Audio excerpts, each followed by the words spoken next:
Halo semuanya, saya Idraki dan pada kesempatan kali ini saya akan meliput sesuatu yang sedang terjadi di SMA 78 Jakarta.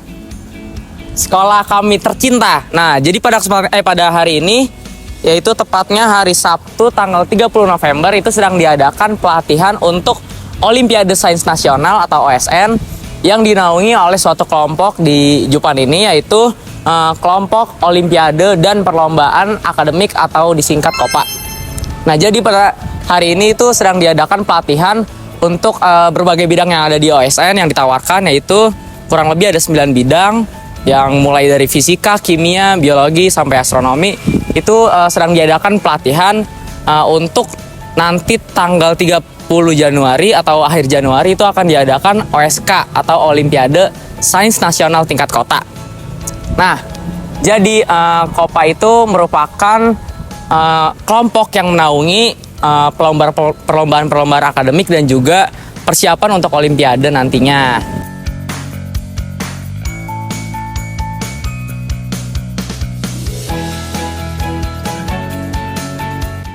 Nah, teman-teman semua udah penasaran belum nih apa sih yang terjadi di pelatihan hari ini? Nah, daripada berlama-lama, mari kita intip keseruannya.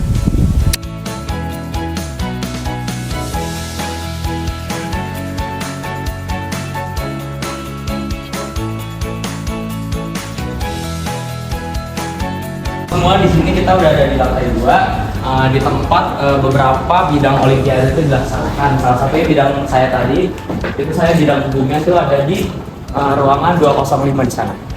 Ayo, mari kita intip.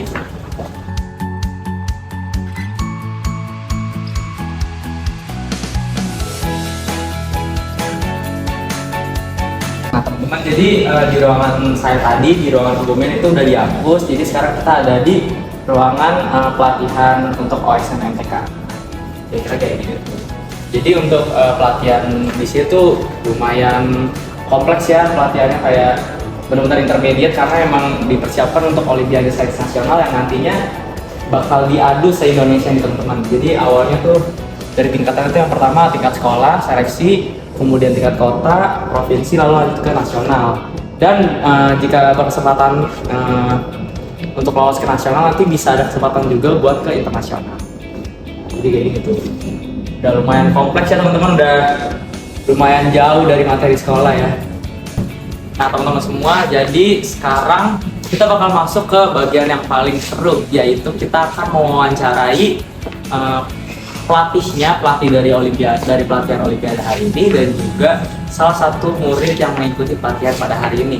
Kira-kira gimana sih tanggapan mereka terhadap pelatihan hari ini? Apakah bakalan seru atau memberikan kesan yang sebaliknya?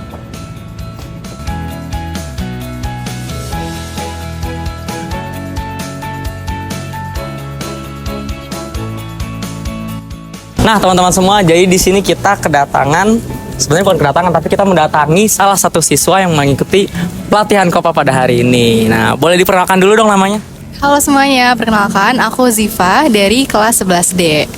Oke, nah Ziva, sebelumnya apakah Ziva ini berkenan untuk kita wawancarai? Boleh, berkenan. Oke, terima kasih ya. Jadi di sini saya ingin bertanya, bidang apa sih yang kamu ikuti di pelatihan KOPA pada hari ini? Aku itu ikut bidang kebumian. Oh, bidang kebumian. Terus aku mau nanya lagi nih, kira-kira kesan dan pesan setelah mengikuti pelatihan pada hari pertama ini apa sih? Yang pastinya seru banget karena kan sama teman-teman yang lain juga ya yang ikut KOPA ini. Terus juga materi-materi yang dikasih sama pelatihnya itu materi baru. Jadi menurut aku itu sangat menarik dan juga pastinya bakal bermanfaat kan buat Olimpiade yang akan aku ikuti nantinya gitu. Terus juga karena materinya itu nggak dapat di sekolah atau di KBM pada biasanya gitu. Jadi yang pastinya materi-materi yang dikasih tadi itu menarik banget gitu sih. Oke, terus aku boleh minta rating nggak dari segala aspek, kayak misalkan materi yang diajarkan, terus sifat pelatihnya itu kira-kira berapa sih sampai 10?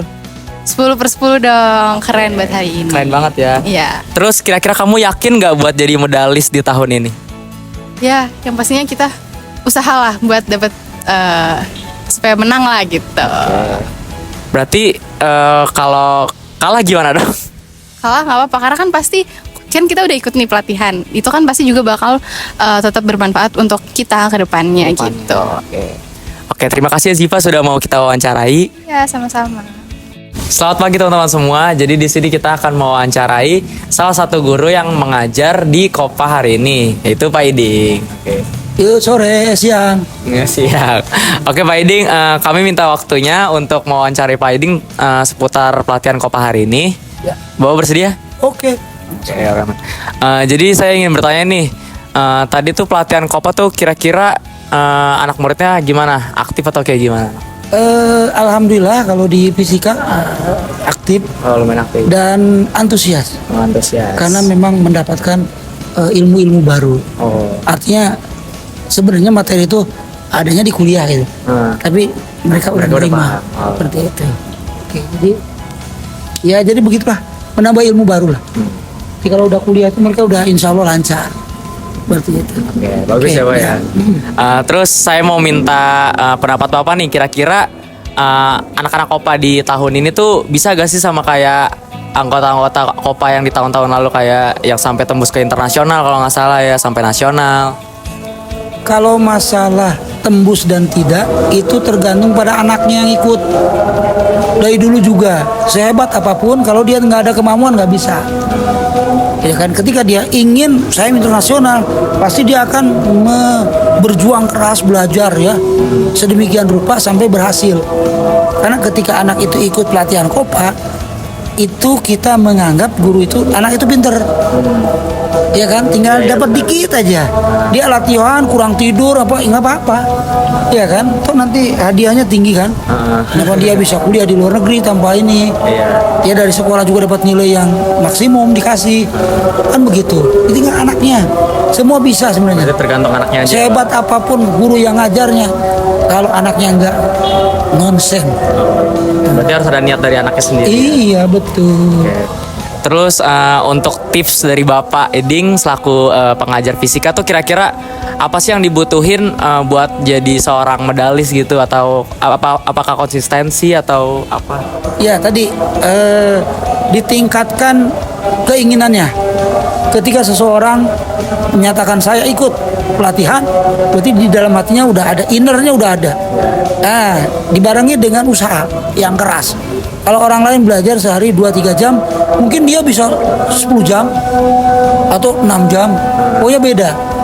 Yang maksimumnya ya ke bidang yang dia pilih. Iya kan? Banyak latihan, banyak apa. Oke, dia misalkan ke yang lain terteter ya. Tapi kalau ini bagus kan yang lain nilai ngikutin. Ke bawah juga ya Pak? Iya, kan begitu.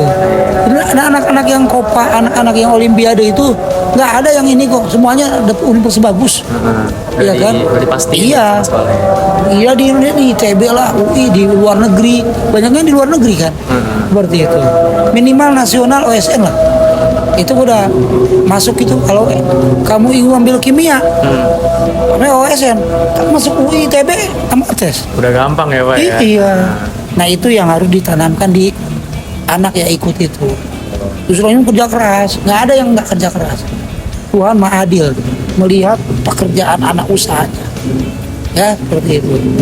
Terus yang terakhir untuk harapan Bapak Iding selaku salah satu pengajar di Kopa juga, itu untuk anak-anak Kopa di tahun ini kira-kira apa Pak? Ya tadi tanamkan keinginan, ya kan, bukan juara ya. Kalau ya juara itu hadiah dari Tuhan Yang Maha Kuasa. Tapi bekerja keras.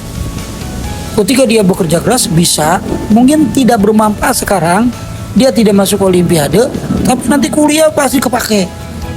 Ya kan? Yang Bapak kemarin undang anak-anak yang dokter-dokter di UI itu, kan itu anak-anak pelatihan fisika dulunya. Apakah dia ikut ini Olimpiade? Enggak.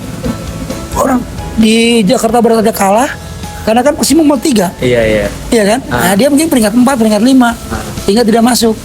Tapi semangat itu dia bawa kuliah sampai jadi dokter usia 27, 28. Seperti itu. Jadi intinya berarti nggak ada yang sia-sia teman-teman. Mau itu kalian nggak menang lomba ya Pak ya. Pokoknya semua ilmu yang kalian pelajarin di Kopa ini tuh semuanya bermanfaat, bisa dipakai buat di kemudian hari gitu. Oke, terima kasih Bapak Iding udah mau diwawancara sama kami. Oke. Ya, terima kasih sama-sama ya. Nah teman-teman semua, mungkin banyak dari kalian yang bertanya kalau ikut OSN itu kita dapat suatu privilege gak sih dari sekolah?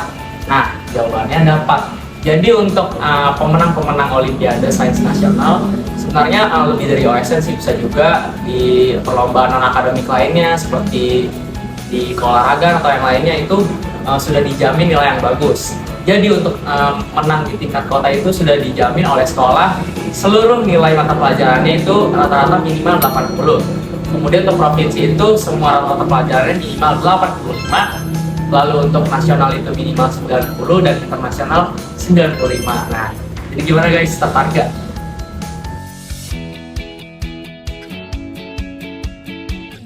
Nah, jadi teman-teman, itu dia keseruan dari kami meliput kegiatan hari ini yang dilakukan di SMA 78 Jakarta, yaitu pelatihan Olimpiade Sains Nasional yang diadakan atau diselenggarakan oleh kelompok Olimpiade dan perlombaan akademik SMA 78 Jakarta. Nah, jadi teman-teman, selain dari hadiah yang ditawarkan oleh sekolah itu menggiurkan, menarik dengan nilai minimal rata-rata 90 jika kita menangkan di tingkat nasional, kemudian 85 di provinsi dan 95 internasional, kita juga perlu tahu teman-teman, untuk mencapai itu semua kita diperlukan konsistensi dan juga ketekunan dalam belajar. Seperti yang sudah dikatakan sebelumnya oleh Bapak Iding selaku pengajar di bidang fisika dan juga pembina di bidang fisika pada Olimpiade Sains Nasional pada tahun ini. Nah, jadi teman-teman, untuk menggapai itu semua kita perlu yang namanya tekun belajar. Seperti yang dikatakan, misalkan orang-orang belajar 3-4 jam, kita harus di atas itu karena target kita juga lebih gede kan. Misalkan mereka target hanya untuk belajar, untuk memahami materi yang ada di sekolah, kita itu beda. Kita itu harus memahami soal-soal yang sudah bertingkat-tingkat di atas di SMA, seperti misalkan materi-materi yang ada di kuliah ataupun di atasnya. Jadi kita harus butuh ketekunan dalam belajar dan jangan bermalas-malasan.